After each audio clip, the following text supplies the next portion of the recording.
everyone, and welcome to Video Game Choo Choo, the podcast where we talk about the trains and the games, but without trains. I lied about the first part. I've probably said that like 6 times before. I don't remember. We've done this 326 times. I don't know. I don't know what I'm saying.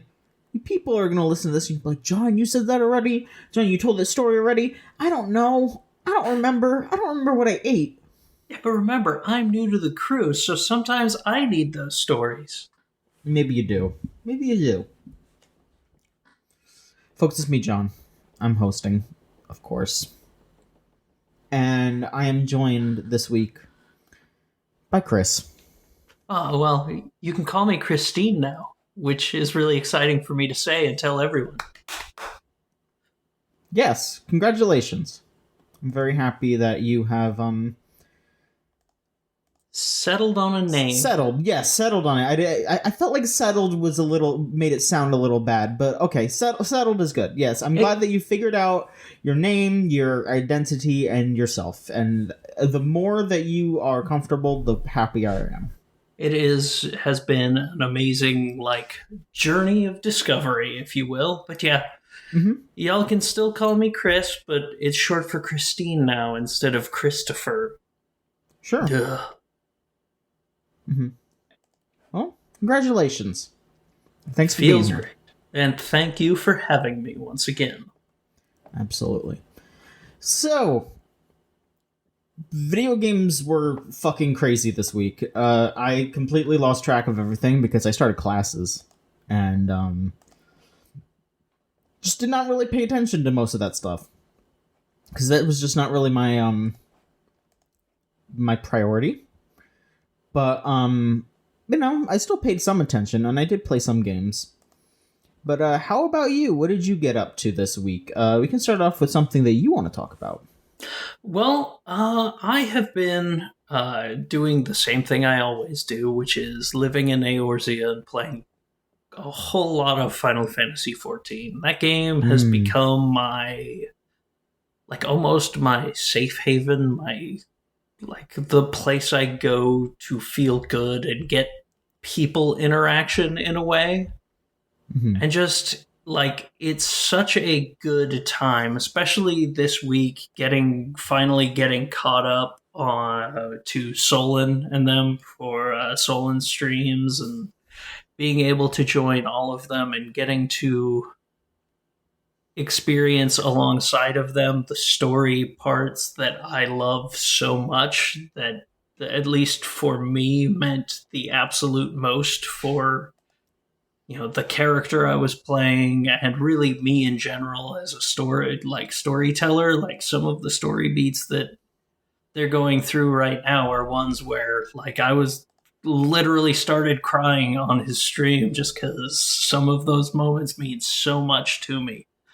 That it feels so good to have more and more friends experiencing that thing I love so much, and it's just so nice to see them actually enjoying it rather than falling off like a lot of people do going through that what used to be the initial slog, which now it's going through how they cut it down is amazing. The stuff after A Realm Reborn before you get to Heaven's Ward used to be almost just as long as A Realm Reborn itself. It would be do 20 quests to find this one person, and now it's no, just go talk to that one person. And it's wait a minute, you mean I don't have to do 3 hours of fetch quests? What is happening? It feels so good how that game rebuilt. And, going through it all again, a fourth time, just in this way, is such a different and better experience than it was before. It really... I understand why they just made everything free up to the end of Heaven's Word, because they're that confident in their rebuild, because it is spectacularly well done. I'm glad you're having fun. Yeah, it's just been a fantastic time. I hope I can join you sometime in there. Hmm. But yeah, it's like just something I wanted to touch on. Just playing some of those really early story beats that meant so much, even though they're buried in what is narrative garbage for the most part. Like, because Hmm. there's still a lot of bad stuff in early ARR and the patches after, but the good stuff in there is just amazing and means so much to me. Uh, Hmm. and there's yeah, it's and there's definitely some other FF things I like. I definitely want to touch on a little bit because yeah, I openly talk about how I am part of the roleplay community on there. I know who my character is. She runs a bakery. She works at a tavern and helps out her friends with their businesses and helps people through content and works as a bodyguard and it's stuff like and it's such a good time. But like I was on Twitter the other day and somebody started talking about how role players ruin everything because they don't even care about content. They just care about their glamours and how they look. And I was sitting there just thinking about it and it just made me mad because a lot of my friends, like I'm part of that community. Like a lot of the friends I've made do both RP and some of them do the ERP thing and it's like as long as you aren't shout chatting porn somewhere, I am not going to get in the way of your fun. But also most of these people like just absolutely love the game. And seeing people dismiss them as you just do role play stuff with your bakery. You don't actually even really play the game. It's like, no, I do savage content with all those people. Like, I do the hardest content in the game with them. They do that all the time. Hmm. And it's very much like because they enjoy it in a different way than some other people, a lot of people get angry and just seeing people on my timeline talking like that, it just kind of drove me up the wall because it's just enjoying the game in a different way from everyone else that doesn't really detract from other people's enjoyment. Like Hmm. you know like as I said, unless you're shout chatting about Vor in Limsa, yeah, that's a problem. But most of the people are just in their place in tell conversations and having goofy conversations and fun talking about their characters before they go off and spend 9 hours fighting, going through savage raids. And yeah, it's just something that really bugged me the other day. And I wanted to talk about it a little bit because, there are so many amazing people in that community that I hate seeing them degraded for talking, for enjoying it in a different way. Sure. Yeah. Mhm. But Um, what have you been enjoying, John? so I finished the Paper Mario Origami King. Um, I think that game is very excellent. I had a lot of fun with it, but I also just think that the major flaw with that game is extremely apparent. That I don't know, like I've gotten over the whole Toad thing. I've gotten over a lot of that, especially because they have actually given you more characters that aren't just Toads. There are a good amount of like the Koopa Troopas and Shy Guys and all that. And I do wish that they had cooler, better like designs on top of that.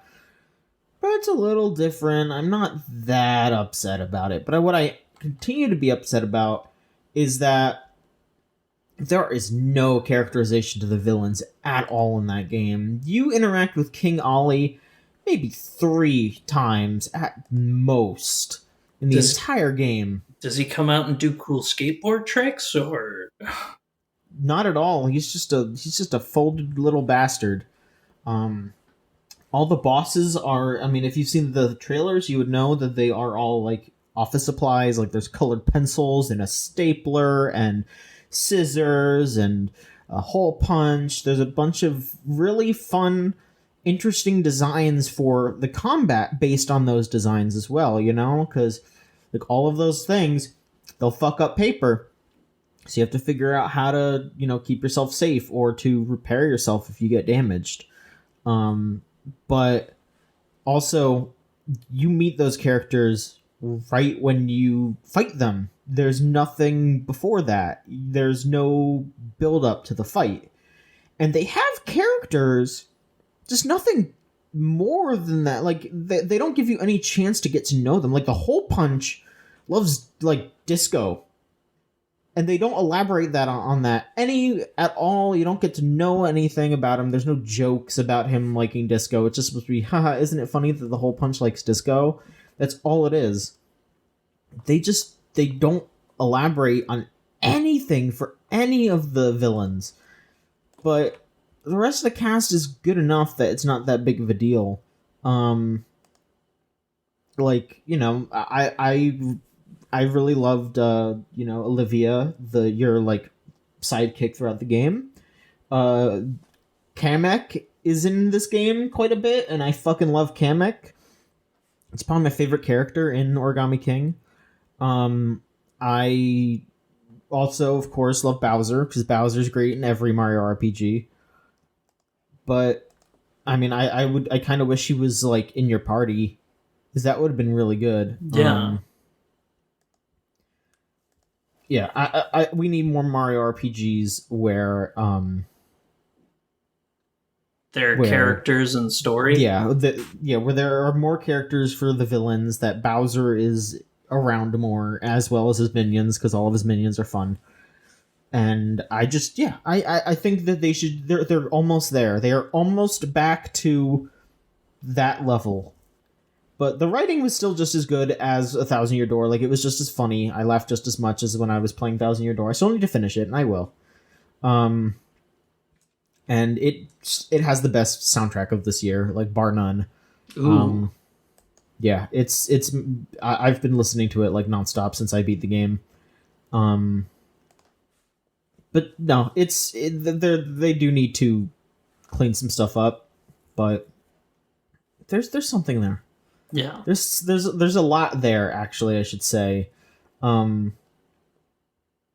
just need to not limit themselves so much, because there's a lot to it, but I don't know. I like Miyamoto needs to get his head out of his ass, and he needs to retire. There you go. But Mario needs to be perfect and exactly just wahoo. We can't give him personality. Yeah, you can leave Mario without a personality. Just give everyone else a fucking personality, for God's sake.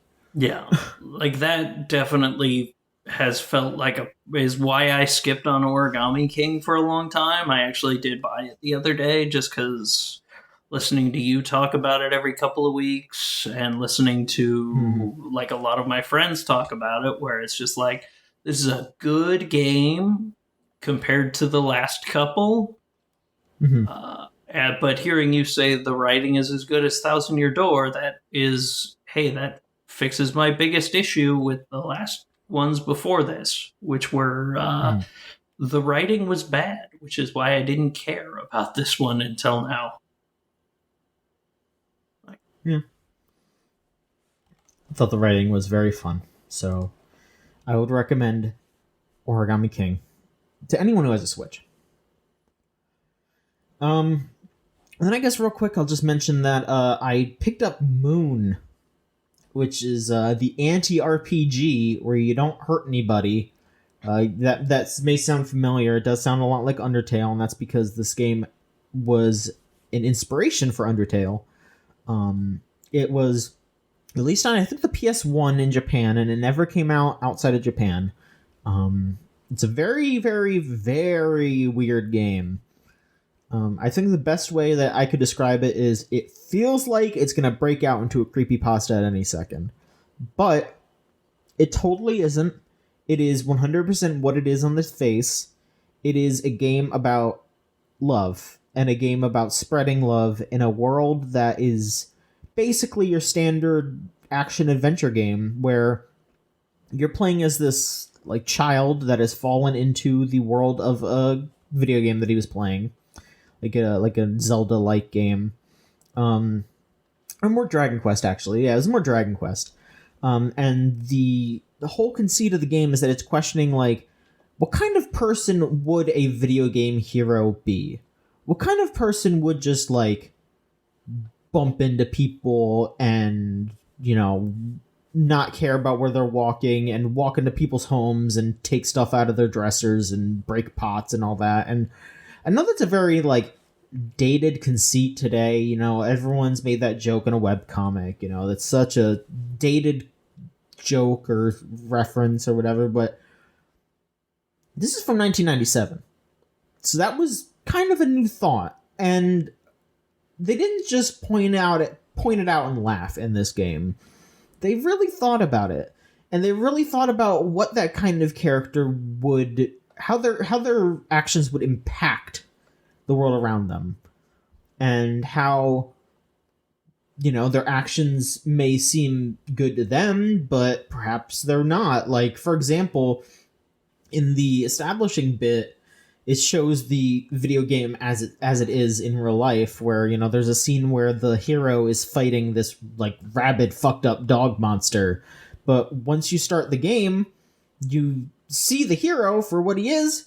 He's just chasing a normal dog around like an asshole, and everyone just kind of has to let him do it because he's supposed to be the one that defeats the dragon at the end of the game. So, you know, it's kind of dated in its thought processes, but it's dated because that was where it's from. Yeah. So as long as you keep that in mind, and also as long as you look up the manual online, because if you don't read the manual, you're going to be lost to shit. I think it's worth a look. Again, it's only really if you're into retro games, and it's also pretty unforgiving with how it acts. Because the basic conceit is that you are going around and like performing tasks to make people happy, to fill them with love. And so all it is just like, oh, if someone mentions, I dropped a ring over by the bakery, you have to go and pick up the ring and bring it to them, and then that'll make them happy. And the world expands as you talk to different people, as you show them things, and it runs on a clock, and it's not very long at all. It's like from day to night, it's maybe like 5-10 minutes. Oh. And you only have a certain number of actions you could perform per day. It's a little difficult to keep track. But usually once your character starts like drooping over and is exhausted, you should stop talking to people. You need to go home and go to sleep. Or you can eat something. You can buy food and you can eat, and that'll like fill you up a little bit and keep you going for a small while longer. But it is a little annoying that early on you're gonna have to like you're only gonna be able to do like a handful of things, and you're gonna have to come back and sleep and do some more. Like it is Mooney. It is limiting, and it is a little frustrating at first, but I think once you get into the groove of things, it will become a lot easier. Like, yeah, as a Harvest Moon fan, that kind of just sounds like early Harvest Moon, so that doesn't turn me off to that one. But yeah, it's very interesting. Again, as long as you have that mindset, and as long as you understand what you're getting into, I think it's worth a look. You know, they talk about it inspiring Undertale a lot, because that is basically their claim to fame. I seriously think, and I don't think they would disagree, that like the reason why this game is even being localized is because Toby Fox straight up mentioned it when talking about Undertale. At one point. And he didn't even play it. He had just heard about it. And he just said, yeah, no, just the concept of this game was inspiring to me. So, I mean, I hope he gets to actually play it. Yeah. And because, yeah, I mean, it's all there. And then, you know, they've said some other games have inspired it as well. Like a game that I'm pretty interested in trying is Tingle's Rose-Colored Rupee Land, that I think only came out in Japan and Europe. That was not out over here, which, you know, that I don't think Nintendo will ever bring that out. So, you know, play it however you can. But it's interesting to see how these games lay the groundwork and then really understand, and then you can actually understand game history.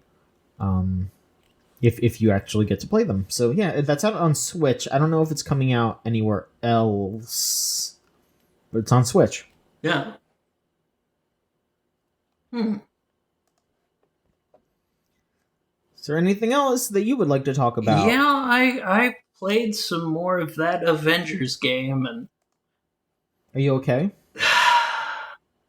I was talking about it with Scott the other night on Twitter when I let's combine this with a news story because they announced their monetization package, which was pretty much selling season passes for every single new character that comes out for like $10 each.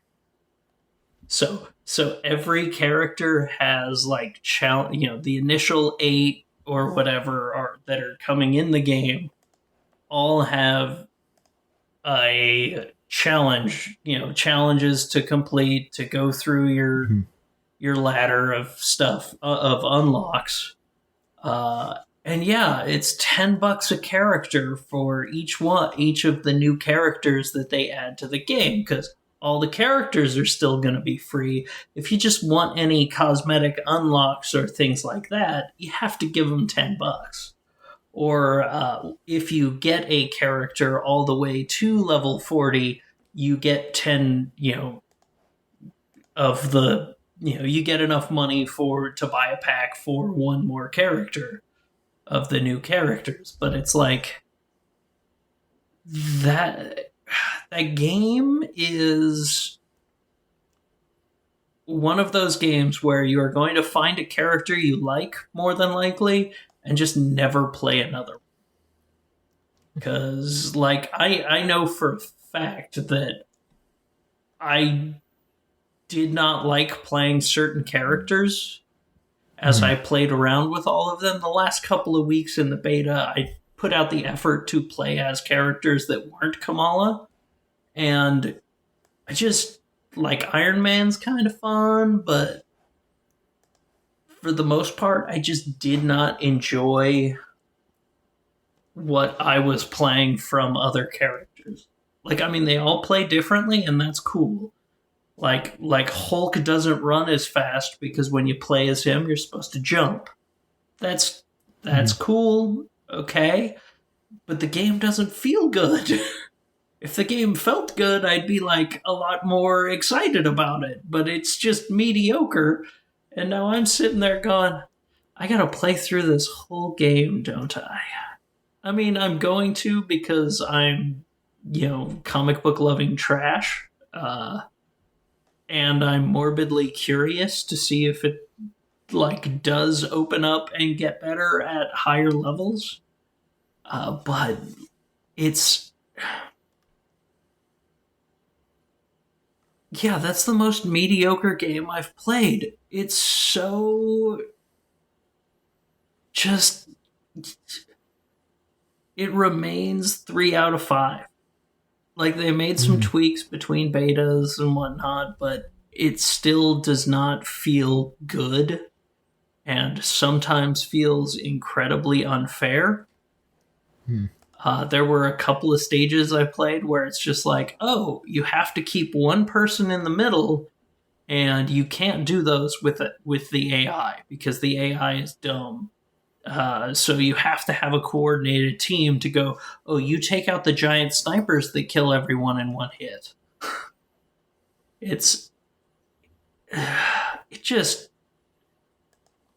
I do not see that. I do not see that game doing well.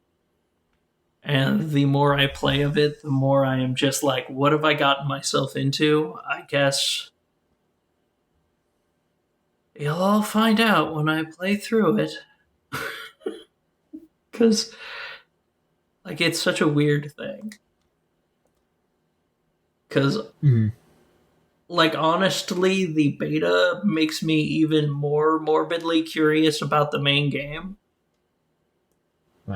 but also makes me want to play it less. It's the weird thing. I want to play it more and less at the same time.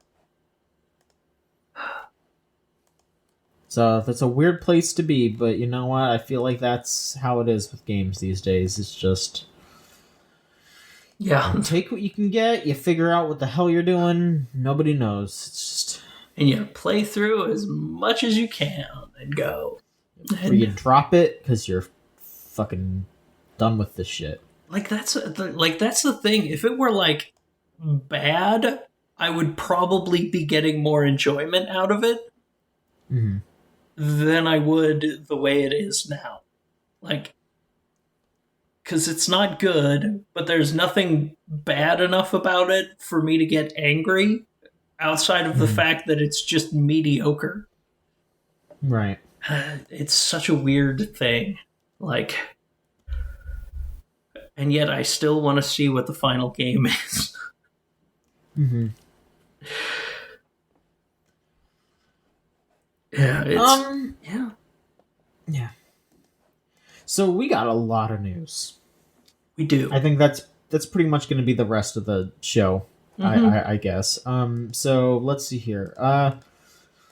Let's start off with the things that were announced at that DC Fandom. There were 2 games, at least that I can remember. I don't know. Maybe there was another one. Who cares? But they had Gotham Knights, which is the new game from what was it? WB Montreal or whatever. Yeah, WB Montreal. That's right. That's the game that has been like leaked for 300 years. Everyone knows about it. Not a surprise. What was a surprise is it does not tie in at all. It's not a sequel. It's not in the Arkham universe, which is kind of weird because the whole game's conceit is that it is post Batman dying. There's some kind of like I think he like blows up the Batcave or whatever. And so the Gotham's underworld has found out that Batman's dead. And you would think that they would also know that there are other Bat people, and that maybe they wouldn't just immediately just go for it, but they do. And so you get to play as Nightwing, Robin, Batgirl, yeah, not Batwoman, Batgirl, and Red Hood. And it looks like Arkham Combat. Yeah. And that's kind of all they showed, except I guess the main villains are going to be the Court of Owls, which... That's cool. Yeah, I like the Court of Owls. The Court of Owls comics were, like, one of the only, like, Western comics things that I really liked. But, yeah, it seems okay, maybe. Yeah, like, honestly, I had more interest in that than the other game they showed. The other game they showed, which is by Rocksteady, and is all actually apparently supposed to be in the Arkham universe, which, again, very strange, is Suicide Squad Kill the Justice League. Yep. It is a third-person shooter where you play as the Suicide Squad, which is, they showed Harley Quinn, Boomerang, King Shark, and Deadshot. And I guess you have to fight the Justice League because Brainiac has appeared and has taken them over. Yeah, it ain't out until 2022. Yeah, and it looks like a games as service game. So with me being this enthusiastic about Avengers, you could tell how enthusiastic I seem about Suicide Squad. It is also this announcement was at the same time as Rocksteady being called out for their sexual harassment in the past. As you may have heard, I think we talked about it last week, how There were only 16 women working at the place in 2018, and 10 of them wrote a letter talking about how they were treated and how poorly they were treated there. And so Rocksteady just they tried to say that they were sent another letter recently saying that things were better, and who fucking knows if that's the truth. Yeah. It's very strange that they would just have that on hand, and that also maybe they would just like force those women to recant what they said. Yeah. Because maybe they would get fired. It's very, very prickly. Yeah, but it's a weird situation. Yeah, you would hope that things do get better, and yes. You would hope that they fix their shit. But it's very odd, and you want to actually hear that things are getting better before you can just brush things off. But hey, Suicide Squad, yay! Harley Quinn, yay! Yay! Avengers style game, yay!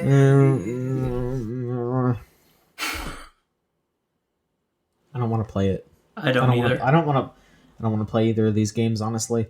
I don't know. You know what I do want to play though is Halo. Halo. That's right. So, Halo Infinite was delayed. I know we're all very sad about that. It was supposed to be out with the Series X, and now it is not. And they said that they wanted to, polish it up and make it very happy, very nice, very cool game. And one of the things that they've decided to do is they wanted to bring a little bit of pizzazz to the story of Halo Infinite. And in order to do so, 343 has rehired, or at the very least, I don't know if you ever worked with 343, but they've hired one of the original developers behind the Halo trilogy story, the first three, Joseph Staten. So that's pretty cool. They got one of the original Halo guys to come back and work on Halo, and maybe that'll make the story better, because, the original Halo story was fun. Yeah, that's the hope, because those last couple were... I mean, they had some cool cutscenes, but... yeah, the stories were nothing to write home about. Yeah. Hopefully this one has a cooler, more fun story. That'd be nice. And then another smaller story. Valve is in the news again, which is weird. This was the weirdest thing. They have given the blessing to a group of Left 4 Dead modders to make a large fan-made update to Left 4 Dead 2 that is being called the Last Stand Update.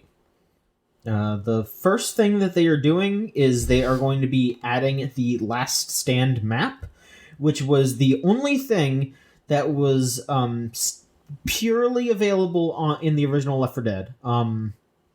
If you wanted to play Left 4 Dead 1, if you played Left 4 Dead 1, the only thing that you couldn't do in Left 4 Dead 2 was the Last Stand map, which is I think it's only a survival map. It's not like a full campaign. It's just a single map that is a survival escape map. But there might be some more updates. It doesn't really say exactly what else they're going to add. It sounds like there might be some more though.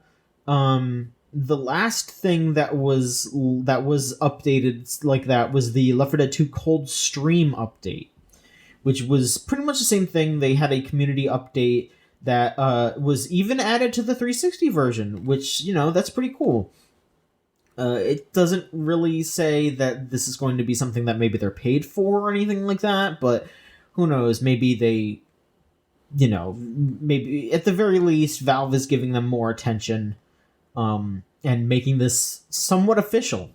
Yeah, that's the weird, cool thing. I don't know. It's a weird thing. It could just be that they did it and then they were like, "Hey, Valve, just put this in the game. And Valve was like, okay.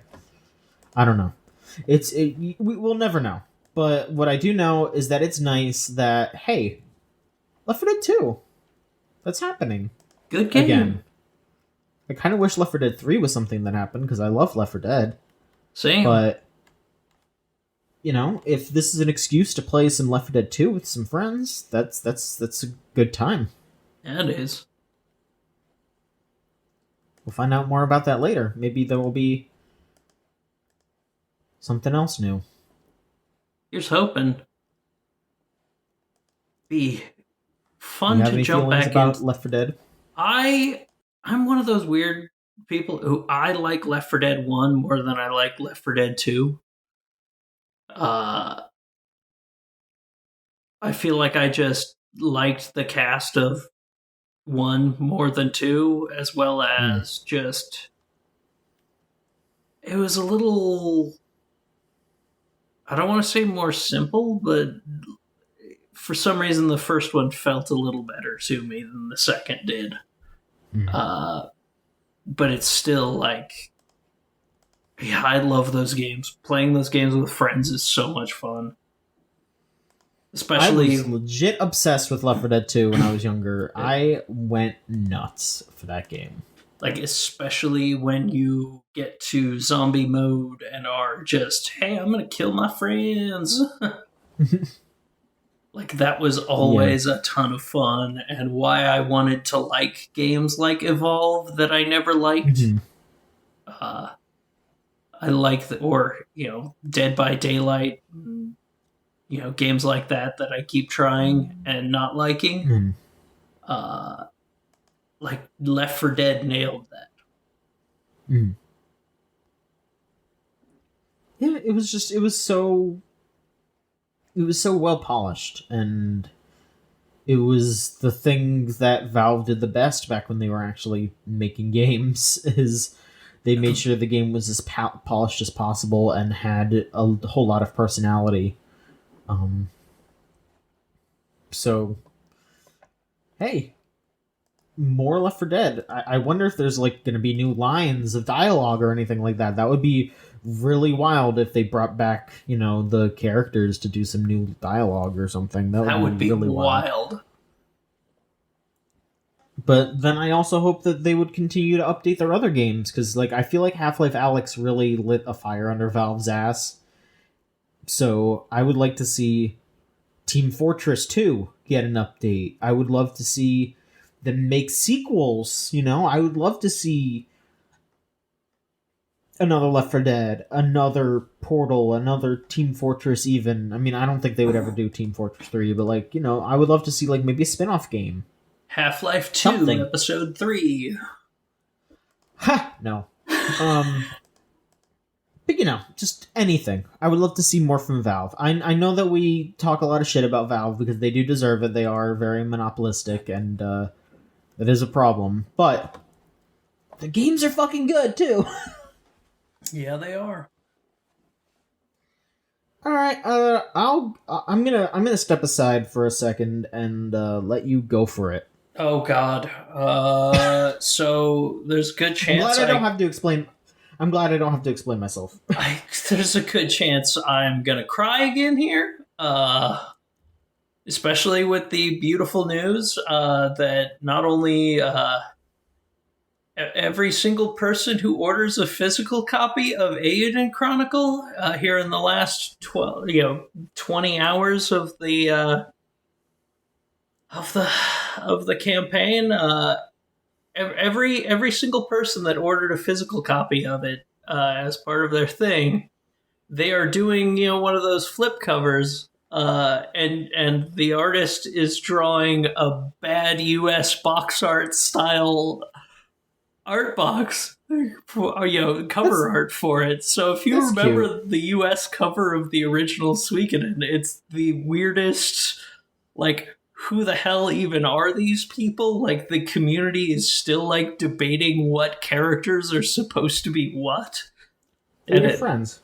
and it created memes like Swole Ted because one of the characters on the cover has a bow, and only one character that's a dude in the game that isn't an elf has a bow. But like he's also like a 15-year-old kid and not like a super buff tank. So like just getting a bad box art cover of the new game is something that is incredibly meaningful to me, which is funny.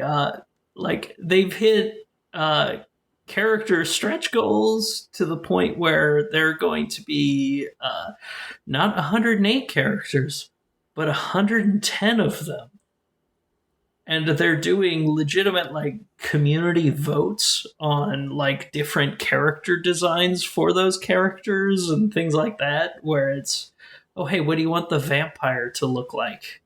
Do you want it to look like a cool skeleton, or like a Dracula, or like a sexy Dracula?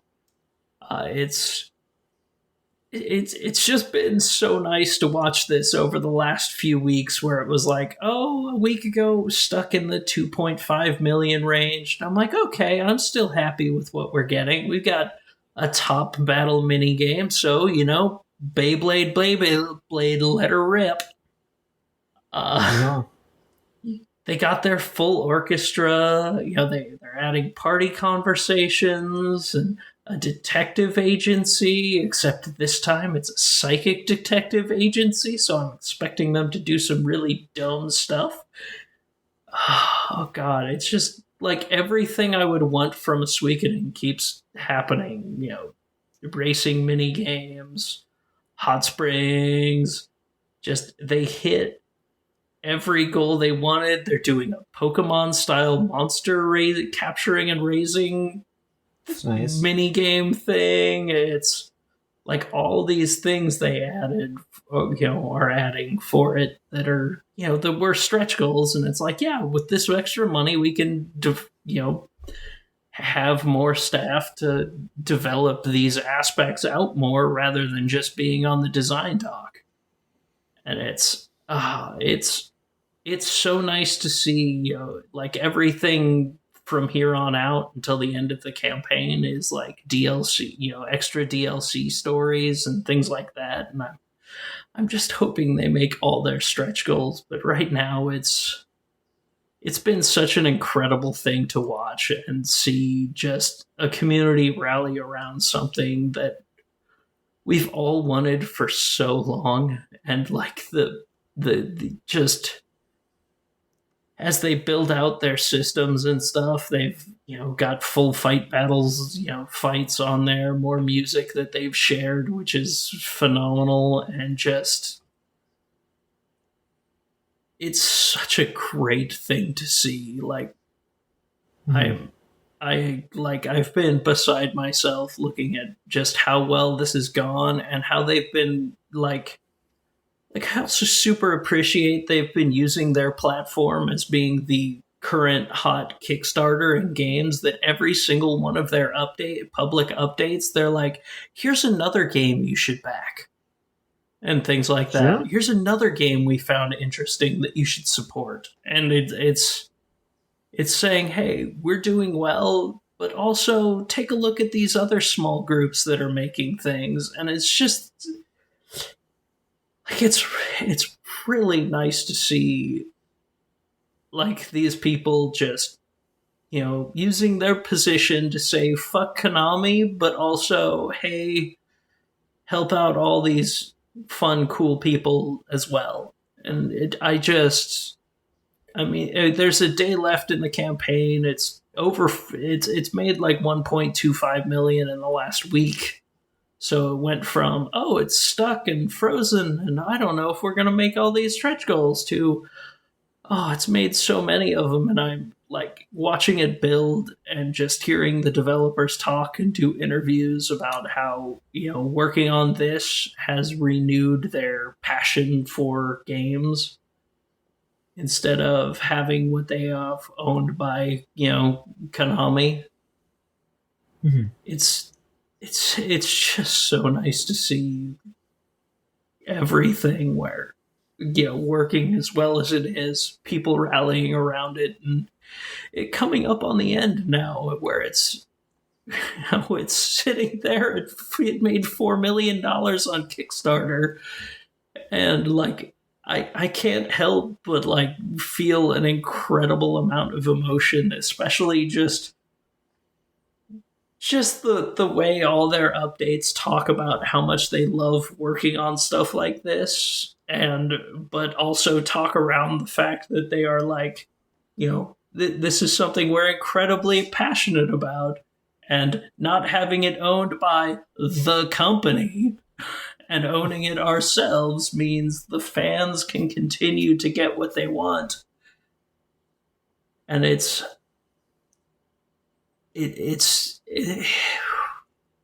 like, it's hard to put into words how meaningful watching this has been for me. It's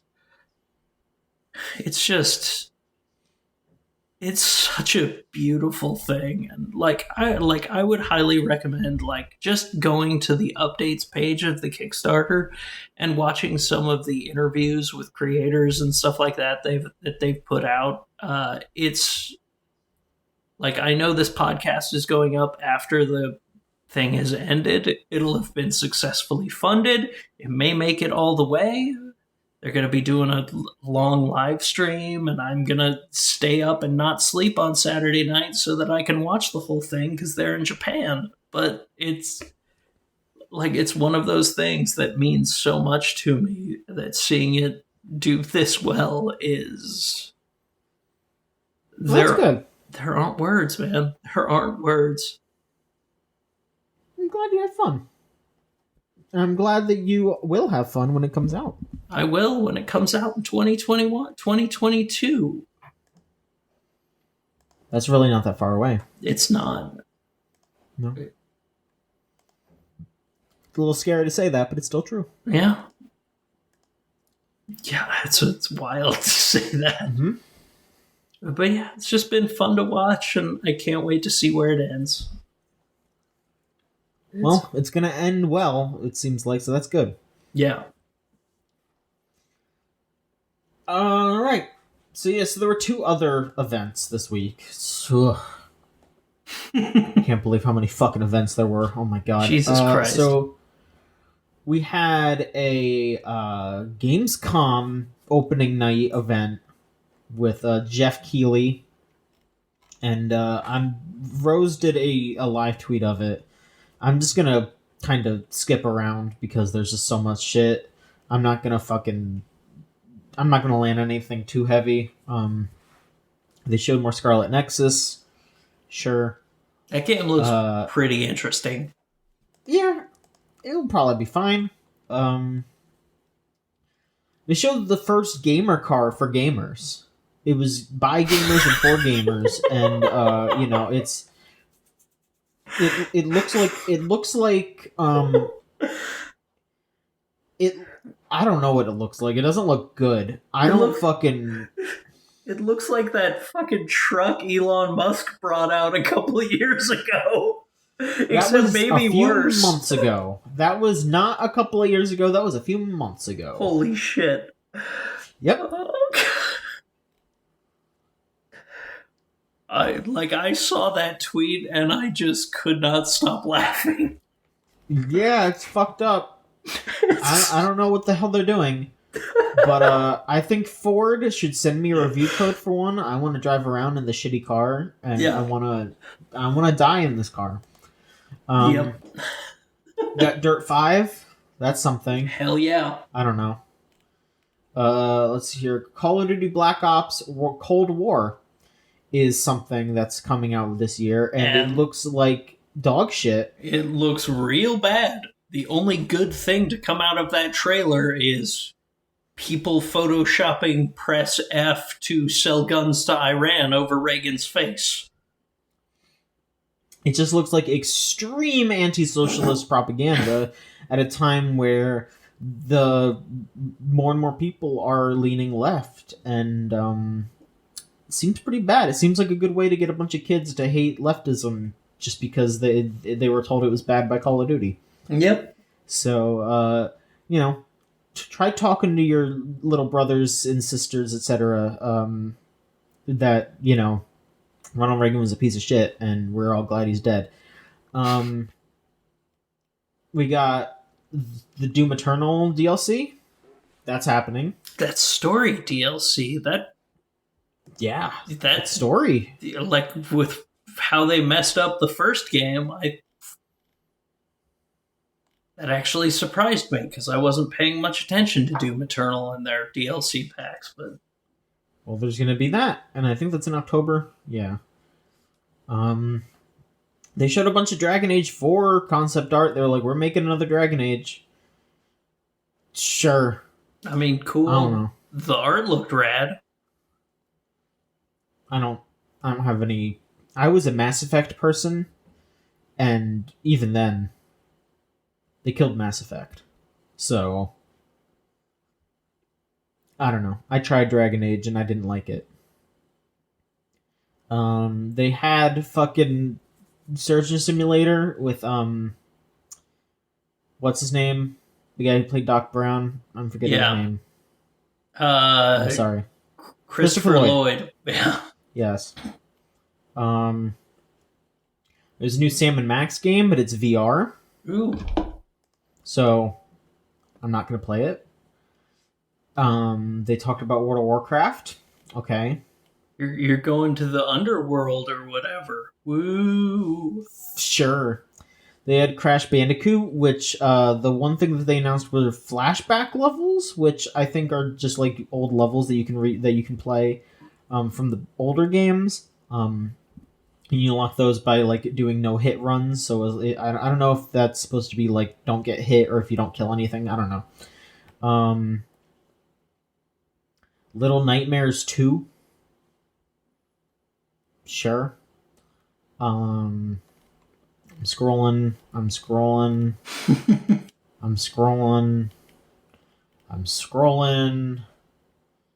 There's that Respawn VR Medal of Honor game. I'm scrolling. They showed some Ratchet and Clank. Scrolling. Yeah, there's nothing else. Okay, that was it. There was that Star Wars Sims pack, which looks like hot garbage. Lego Star Wars, which actually looks kind of fun. That got delayed. That was supposed to be out this year, and now it's like early next year.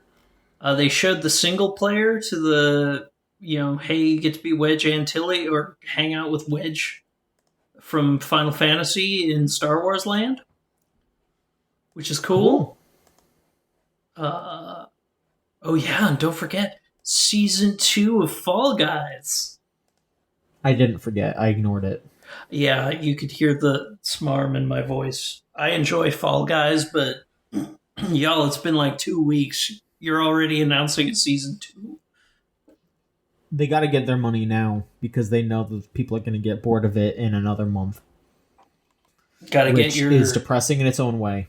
Gotta get your hot exclusive skins, baby. Mm-hmm. Yeah.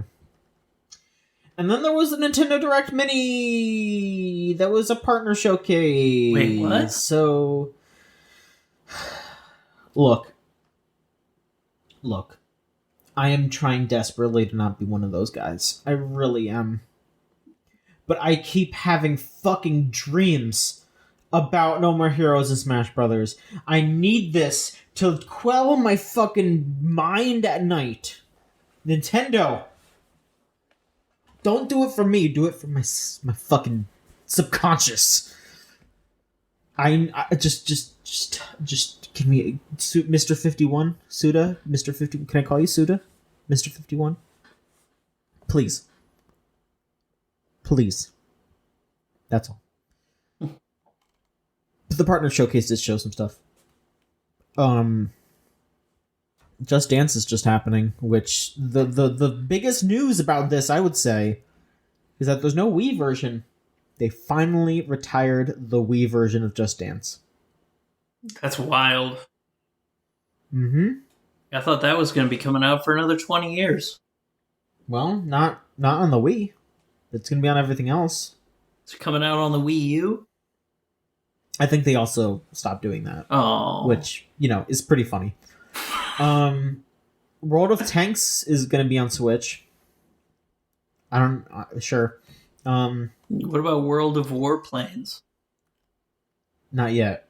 Okay. There was some shitty Creed / Rocky game called Big Rumble Boxing Creed Champions. It looked fucking horrible. There was that new Kingdom Hearts rhythm game, Kingdom Hearts Melody of Memory. Look, I don't want the Kingdom Hearts fans to come at me too hard. That game also looked pretty shitty, and it's $60. Damn. I don't think that shit should be worth $60. No. No. Like, it's a rhythm game. And it's not even like a Final Fantasy Theatrhythm with like 9 billion songs. No. It's like just a, Kingdom Hearts has a lot of good music, but like... It does. Not like this. I don't really care to run around and be simple and clean on the lines. But this is the next chapter. This is the beginning of the rest of the story.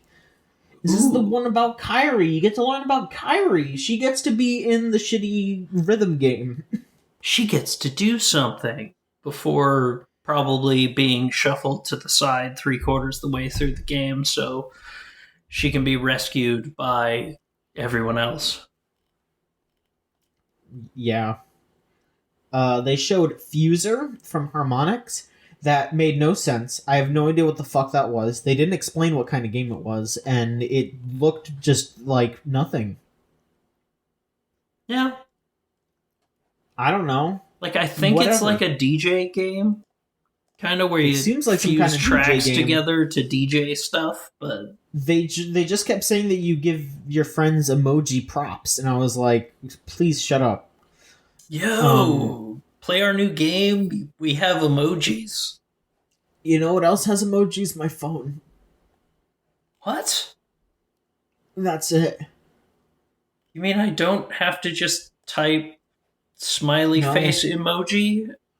No. Like, I thought that made emojis show up. I guess not. I don't fucking know. No. Shit. I've been doing it wrong all this time. And then there were actually 3 pretty cool announcements on here. The first one I want to bring up is the Collection of Saga, Final Fantasy Legend. Which, that's pretty cool. If you are aware of the Saga franchise, then you will also be aware that the first 3 of those games were released as the Final Fantasy Legend games on Game Boy in America. So in order to give it proper context and also to re-release the games, Square Enix is bundling on them all together, and that's just a nice little way to play those games. That's it's actually digital only. That sounds rad. I loved those games as a kid. I put so much time into Legend 2 in particular. Mm-hmm. Well, you'll be able to play all 3 on the Switch. Oh, yes. December 15th.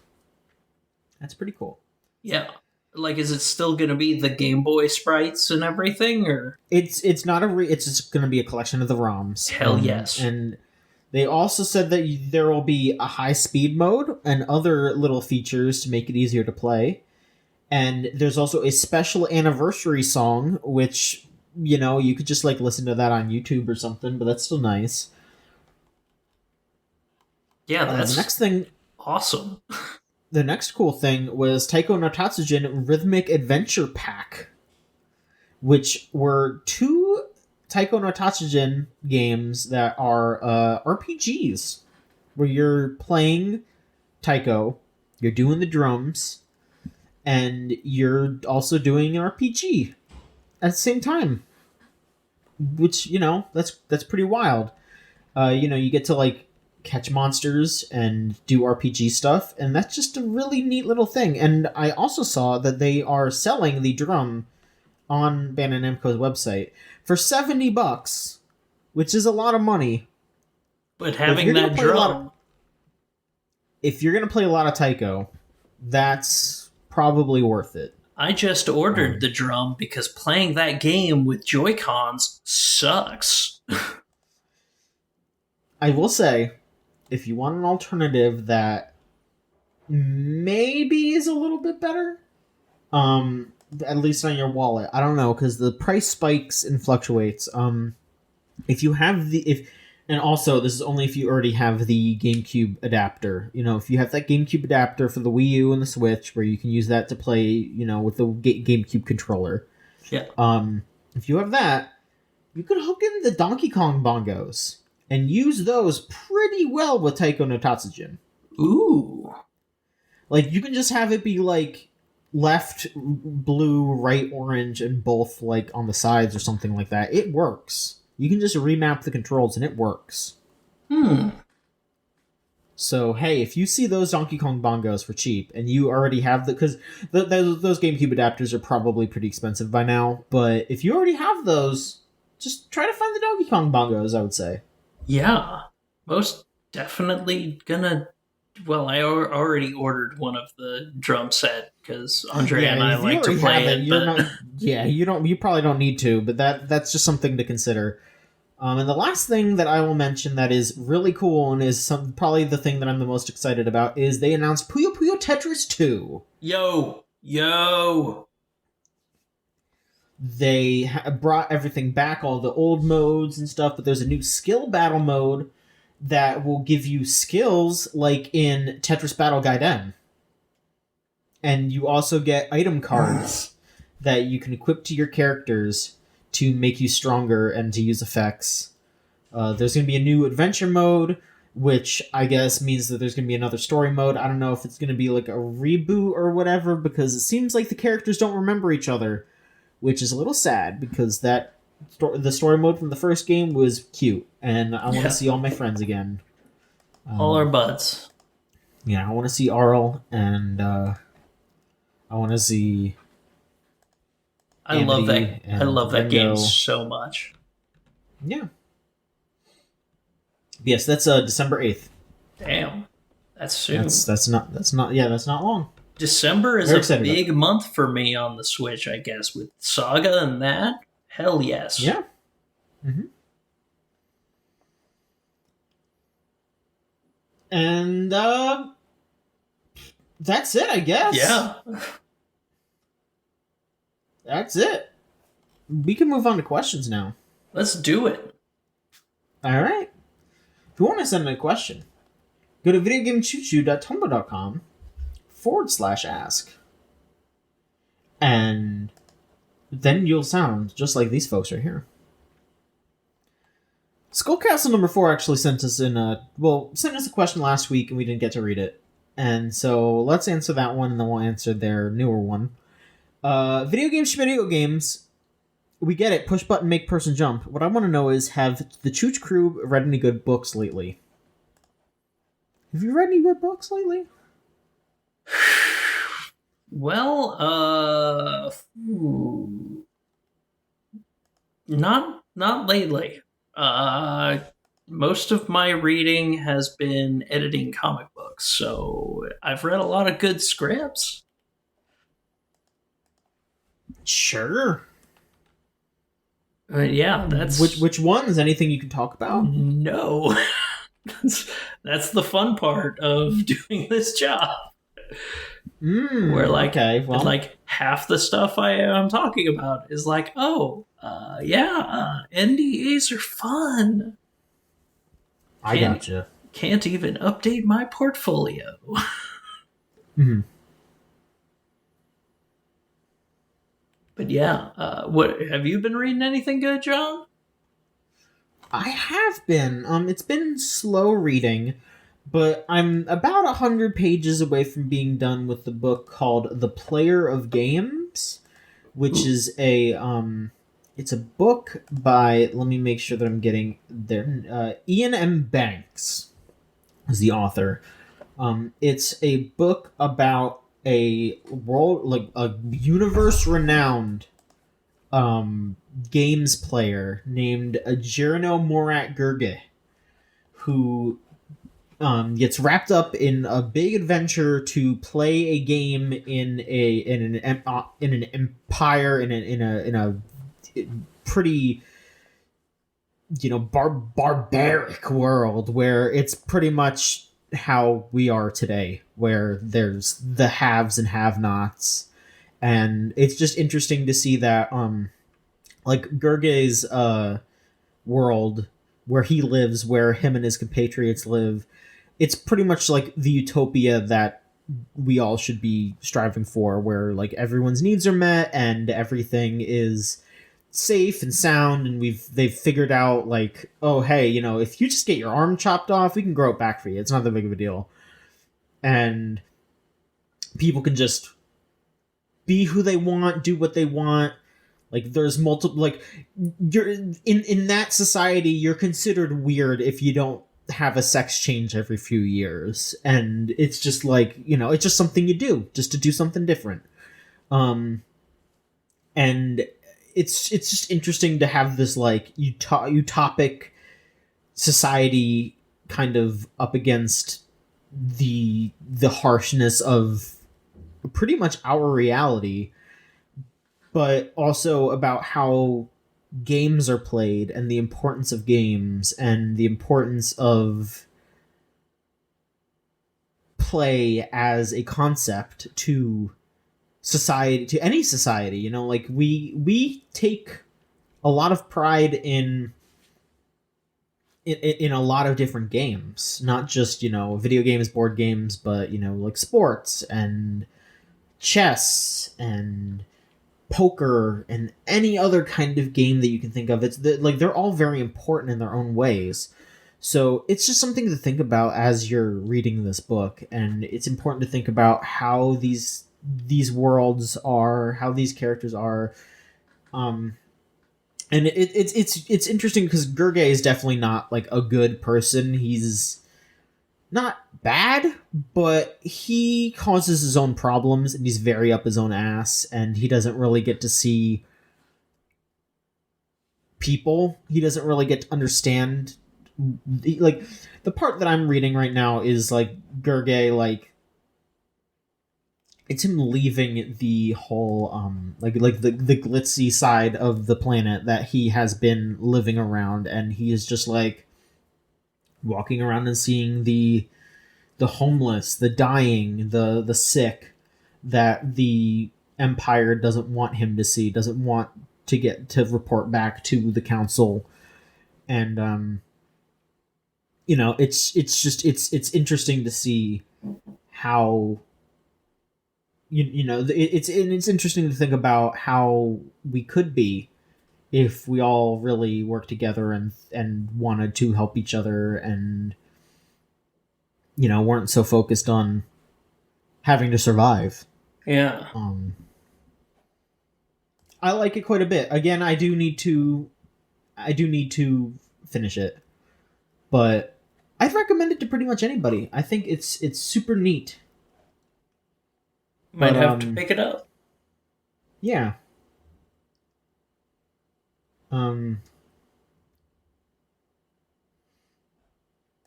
Yeah, it's very cool. I will definitely have to like sit down and really think about the themes when I finish it. But yeah, it's a lot. It's a lot. And then Skullcaster number 4 asks another question. And this one's this one's wild. When I was 8 or 9 years old, I told my parents that I had found a way to unlock Idol, the final boss of Killer Instinct for Super Nintendo, as a playable character. And he had a special move where you hit your opponent off the side of the stage so hard that they fell straight through the center of the earth and into outer space.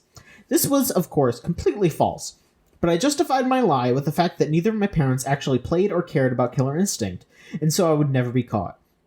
Have any of you ever purposefully made up or spread a video game rumor that you knew was false, or if not, about a video game, did you ever just lie for fun, or was I just a child sociopath?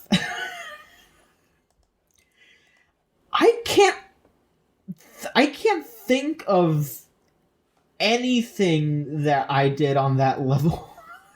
That's wild. Like the only thing I ever did like that was convince one of my friends that you could resurrect. Oh my god, my name brain is not working.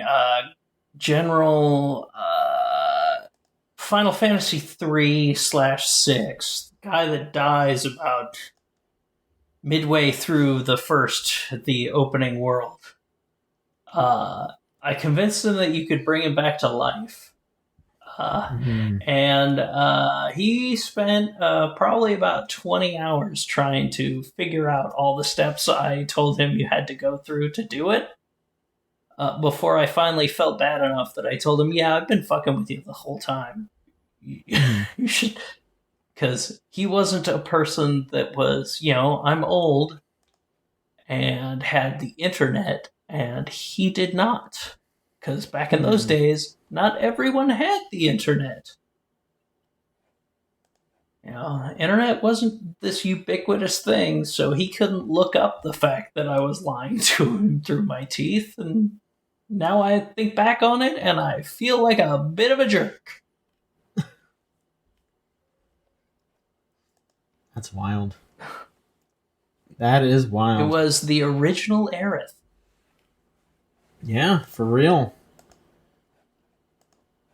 That's weird and wild that we all just kind of felt like doing that. I always loved there's a move where Guile takes out a gun. Rumor. It's like, okay. Yeah, it's just something you spread around on the playground. It makes you sound cool that you know something like that, but I don't know. I couldn't imagine doing that to my parents. Oh, I felt smart going up to my parents and telling them all the cool shit that I found out. Just what I knew, I didn't have to make something up. But I guess if you run out of stuff to talk about, maybe you're just like, hey, you know what? What if Idol could just kick you through the planet? Look, listen. If I can talk to somebody at Iron Galaxy, and they make another Killer Instinct, I'll ask them to put that in there and be like, listen, because they're kind of local to me. I'll drive down to the Orlando office when that's back open. I'm like, listen. Idol needs to kick somebody straight through the center of the Earth and into outer space. This is just something that needs to happen, because we need to make it true. It needs to become true. God, I wish they could bring back Killer Instinct. That game was great. They should. That game was phenomenal. Shulis asks, the Dragoon in Final Fantasy's special power is just to jump in the air. What other mundane skills can you make into an iconic RPG standby? Folding your clothes. That would be pretty rad. I think you should be able to fold your clothes in an RPG, and then if you do that, then it gives you a little stat boost because you took care of your clothes and you didn't leave them around to get all fucked up. I can do a kickflip, and it shoots fireballs. God, mundane skill. No, Dragoons just jump. Monks just stomp and punch. Mages shoot fire from their hands. I can't do that. Yeah, just but somebody that can do a cool kickflip. Just make a skateboarder the next DPS class in Final Fantasy XIV. Just make Tony Hawk a playable character in the next Final Fantasy. Yeah. Hell yes. Final Fantasy 17. It's Hawkin' time. Yeah. Sounds good to me. Unironically. Let's do it. Does a kickflip to destroy Garlemald. Yeah. Anonymous asks, what if they put you inside a next-gen console? What would you do? I would thrive. That's my answer. I would thrive. I would be very confused, but then again, knowing Microsoft and the size of their boxes, I would, I think I could fit. The Xbox is huge. It is. It's like 3 GameCubes stacked one on top of the other. That is true. I still think one of the funniest images, you know, one of the funniest images from back when old 4chan's V board was cracking wise about consoles was when they put the like original Xbox on that like crawler that they bring the space shuttles out on. Yeah. That's a pretty good one. The PS4, the PS3, it has no games. That is what we know. Well, the PS5 and the Xbox Elite seem to be following that same trend. No consoles have games. We're at the point where Sony and Microsoft both don't have games. We're at an impasse. We're at the fucking two immovable objects. The true future of console launches. That's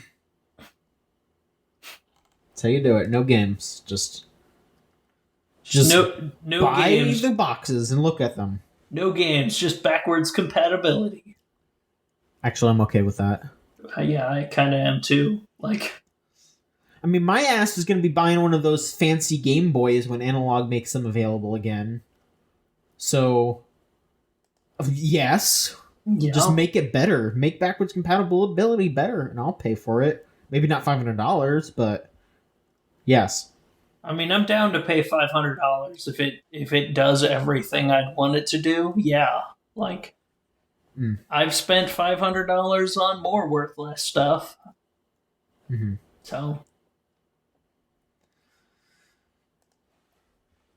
Anonymous asks, people are talking about next-gen consoles and pre-orders, but if you could go back in time, what one game console would you want to be a first adopter for so you could say you were there? I'm going to be honest, I know this is kind of a cop-out, but like I feel like I wouldn't really care too much about any of that. Like, I'm glad to just play games when they come out, you know? I'm glad to just have what I have, and if I'm a little slow on the uptake, that's okay, but if I have to pick, probably the GameCube, just because I'd want to be there since day one. I remember it taking me a long time to get fucking, like Mario Kart and Smash Brothers and Pikmin and Luigi's Mansion, like, as they were coming out. That'd be pretty cool. I would have loved to have been more up to date with the GameCube as those games are coming out. This is kind of a hard one to answer because that's always kind of been my thing, is like I always saved my money and got consoles when they came out. So like I could say I have a 3DO, so like I mean, wow, okay. I was there on day one for pretty much everything outside of the regular NES or the Atari 2600. But yeah, I got a Super Nintendo the day that it came out. PlayStation. Oh, damn. Like, I just saved. I got $5 a week in allowance, and I saved it and saved it. My parents like, why don't you like candy or whatever? I'm like, because I want video games. But yeah, games are better than candy. We all know this. And like some of those things, I didn't have a PlayStation memory card until 2 months after I had bought the system. So you were one of those people that had to keep it on. So I literally played through, like, I kept playing. I played Resident Evil without a memory card. Kept dying. I finally beat the game, and it was the greatest feeling of all time because it was like, I beat that game without saving. I am a master. And then I got a memory card, and boy, life was so much easier. And now I can play RPGs. But yeah, like, no, I've always been there for console launches just because I love video games and I always have, and I don't buy candy and whatever. Mhm. So I always had enough saved up. Well, that's good. I'm a fucked up little man, and I only recently started to have enough money to buy my own stuff. So PS5 is probably going to be the first console I get on day one. I'm trying to think if I got anything else day one. No, I don't think I have. So yeah, I guess this will be my first day one purchase, as long as I can get my hands on one and they don't sell out immediately, which is a possibility. So we'll see. Yeah, like what's weird about now is it feels a lot less exciting just Mhm. because now 90% of the people are just going to order it online. I mean, it's kind of Yeah. nice that I don't have to wait in a line and get COVID and die to be able to get my PS5. But like, Mhm. yeah, now with online shopping, it's a lot less exciting because you're not waiting in line. You're just, oh hey, I got my Amazon package a day early, Mhm. or on the day it was supposed to come out. So I'm like 8 hours behind or a few hours behind the people that waited in line. But whatever, I still have it first day. Yeah. Eh, Yeah, I'm not gonna sweat it too much. I'm gonna be glad to get it when I get it, but I'm not gonna like. I don't want to get sick waiting for it, So I don't want to like flip out and wait in line for a super long time or anything like that. But also, if I can get it day one, I'll get it. yeah.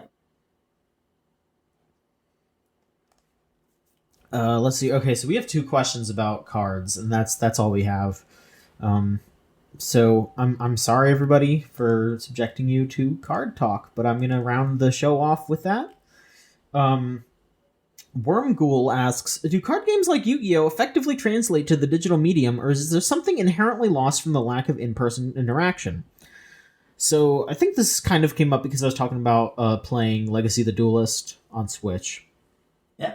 And I will say that yes, there is something lost from not being in person, and it is just what it is. It's you lose that in-person interaction. You lose the ability to have that human connection, to mess up a little bit and then be like, oh shit, sorry, and then hope that the other person forgives you and lets you fix it, or and same thing to you. Like, I mean, I usually let people fix it, but it's just it's all about making a connection with another person when you play a game like that, um and getting to know people and getting to trade cards and celebrate good pulls and help someone get into the game, maybe give them some cards, because you can't really do that online. It's all about that humanity, that spark of humanity that comes with being at that local game store. That just And sounds you can't adorable. it can be. I mean, you do also miss out on slurs, but that's only some of the people that you'll meet, not all of them. They Which usually that get kicked out pretty fast. you'd hope. But yeah, as long as you're at a good local game store. But yeah, I mean, you can still meet people online playing the game. There are still ways to do it, but there's Yeah. just a little bit less. It's a little less special, just a little bit less special, just a little bit. And to finish this episode off, Harlequin Wheels asks, which video game character would do the best card pack openings? Ooh.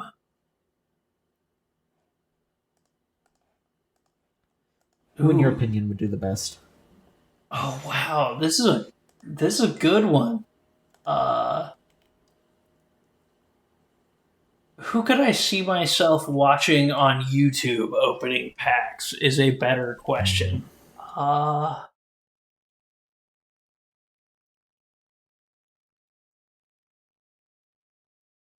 I don't know. Like I'll go with Persona 4 Kanji just because he'd be so excited about the cute shit. He'd be like, "Oh, So, I got another dragon maid." So you think he would be into Yu-Gi-Oh? I was gonna say he would just open Pokemon cards. I think Yeah. he would be an excellent Pokemon card opener. Yes. I think he'd be great for like, like kids could watch them. I think kids would love to watch Kanji open some packs. I think he'd be a lot like that. What's that guy's name? I don't know. I'd have to think. The good one you showed. The good one. Then Kanji would also had the added man. thing of, I just opened a new Squirtle the other night. I sewed together this Squirtle plushie. Yes. We're gonna give him away once we get 1 million followers. He just give them away all the time. Mm-hmm. Like he just, tomorrow's video is me sewing up the new cards I got. Yes. That is a great answer. But if we're talking about just like complete dumbass card openings, let me think. Just complete dumbass card openings. I mean, I think Miles Edgeworth would do like hidden card openings. Like you wouldn't know it was him, but he would open like Steel Samurai cards. And just all kinds of like fucked up cards, and nobody would be able to tell, but maybe like eventually like Gumshoe would figure it out and be like, so he'd be like crying like, oh, like Mr. Edgeworth, I'm so proud of your channel, and like he'd be like trying to tell everyone about it, but Edgeworth would like threaten his life. He'd be like, if you tell a single soul about my card opening channel, make sure you never eat again. Nobody knows the identity of Steel Prosecutor Samurai 1997. 3 Steel Prosecutor 423. Steel Prosecutor 69. I'm just a big fan of Miles Edgeworth, that's all. Oh boy, yeah, just that kind of stuff. It's you know how it goes. I think Edgeworth it would be good content though. It wouldn't be bad content. I think he'd do a good job. But I think after his identity is revealed, I think he would lean into it a little bit more. He'd just be like I think he would have like some days where he'd update like a vlog where he talks about his cases while like opening packs.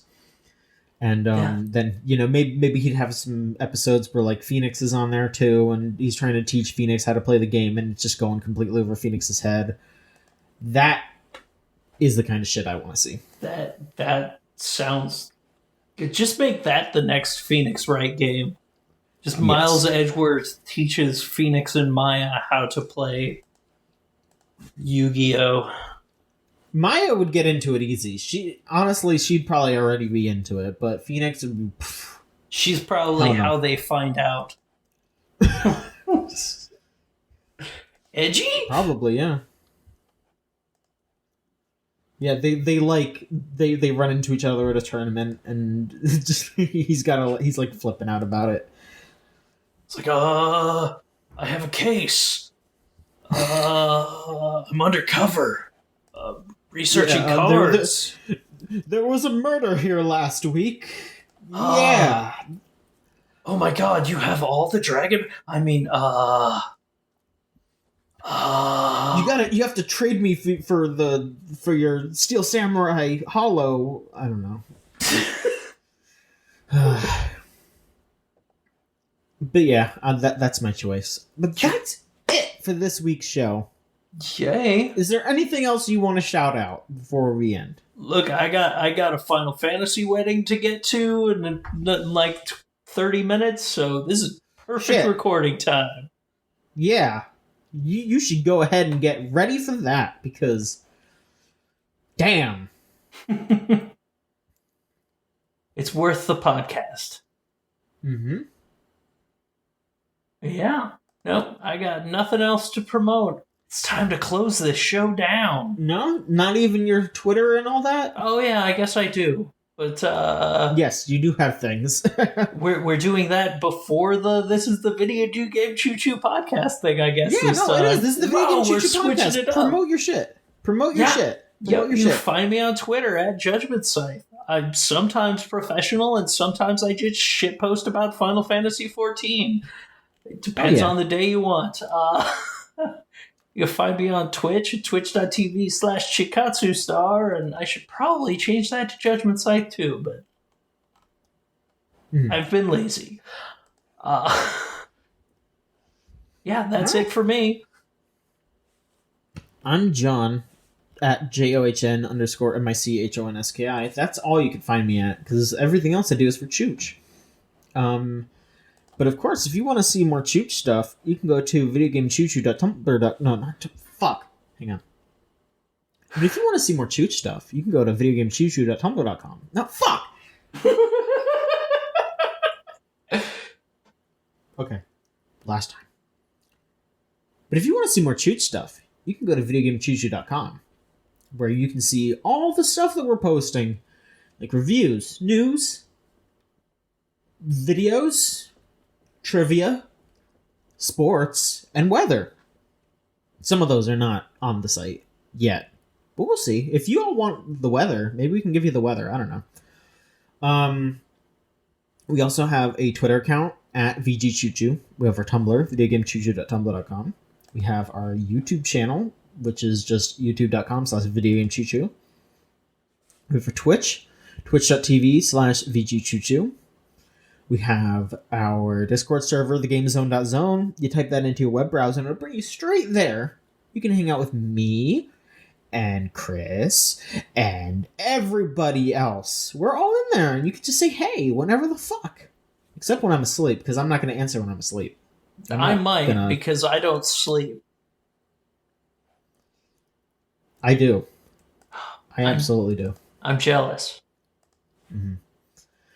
And, of course, if you enjoy what we're doing, you can give us money at patreon.com/VGCC. For just $3 a month, you get access to our anime podcast, which is called Chuchikatori Unlimited Train Works. We have a new episode out right now if you go ahead and send us money. We also have Starlight Car, which is we're going to try to make it monthly podcast where we talk to people in and around the games industry. It's just an interview podcast. We'll have a new one of those out pretty soon, actually, which is very exciting. We also have videos that we're working on, which, those are in flux right now. We're taking a little bit of a break, but we'll come back with more videos very soon. But yes, that's $3 a month. Or you can just wait a week after it's posted on the Patreon and it'll be free. Because, hey, we know money's tight. We're not going to keep things from you. We just want to spice it up a little bit for people who want to give us some money. I hope you understand. And, we understand. We understand. We understand, so I hope you understand. And also, lastly, thank you to Melt Channel /Magic Circuit for our theme song Crush off of the album Magic is Real. You can listen to all of that on Spotify, or you can check out their band camps. I'm pretty sure Magic Circuit has... I'm gonna... Hang on. They do have a band camp. Okay. Meltchannel.bandcamp.com or magic-circuit.bandcamp.com is where you can go to directly support them. That's better than streaming on Spotify. You should remember that. Spotify only gives them like a couple of cents, but Bandcamp gives them a lot more money, and they always have those Bandcamp like days where they just give you all the money. So maybe wait for that day and then go buy their stuff. Go buy their stuff on that day to support them for giving us our theme song. But that's it. Thank you so much for listening. We'll be back next week with another episode of the Video Game Choo Choo podcast. So long.